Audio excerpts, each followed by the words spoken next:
Welcome to Kenton Teaches. Enjoy the video. In this video, I will explain how to play Dreams and Nightmares on the piano.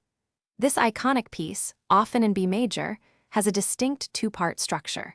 We will break down the intro's 80 beats per minute tempo and its foundational elements.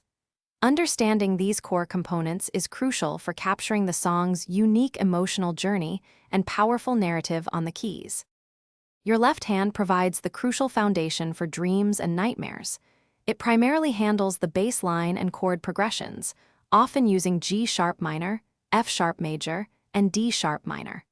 Mastering these three chords and their rhythmic interplay is key.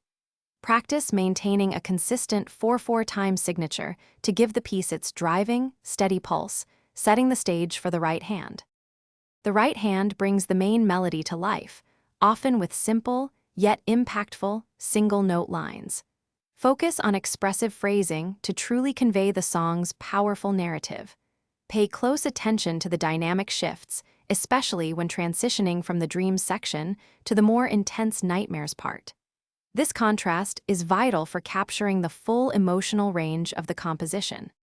To master Dreams and Nightmares, begin by practicing each hand independently until you feel completely comfortable. Once confident, slowly combine both hands, gradually increasing your tempo towards the target of 80 beats per minute.